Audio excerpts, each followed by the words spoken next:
Hello everyone, samahan niyo po ako. Magluto tayo ng ginataang kalabasa at sitaw.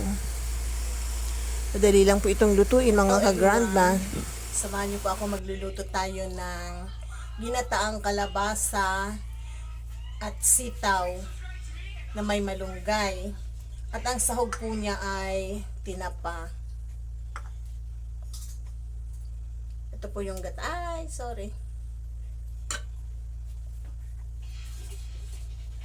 So, umpisahan na po natin ang pagluluto.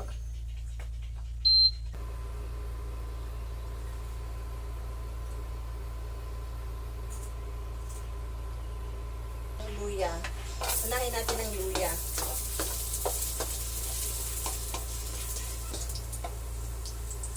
And then, sunod na po natin ang sibuyas.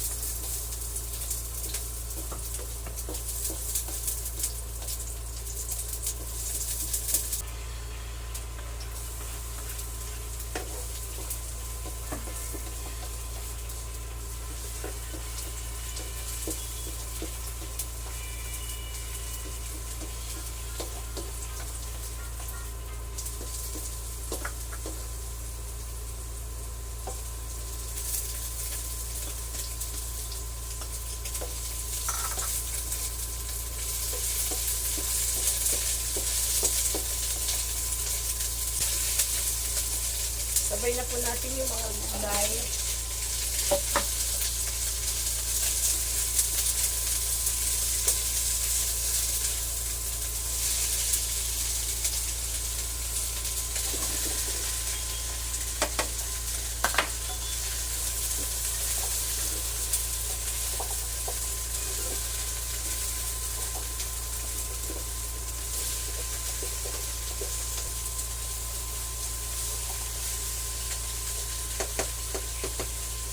Ngayon, ilagay na po natin ang gata.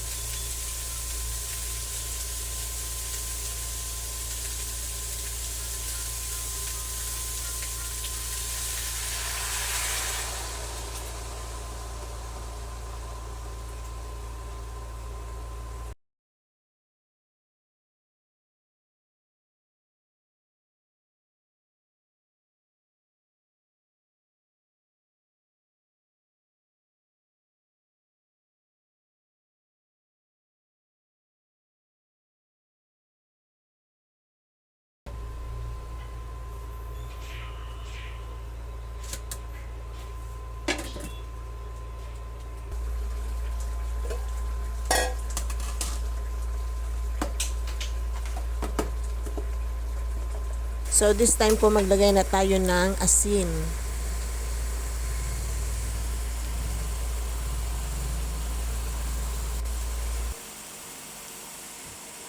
And then, haluin po natin para po magpantay ang kanyang lasa. Para po mag-incorporate ang lahat ng ingredients and matunaw na rin po yung asin. So, this time po ilagay naman natin yung malunggay. Ito na po yung last na gulay. Pagkatapos po nito, ready to serve na ang ating ginataang kalabasa at sitaw.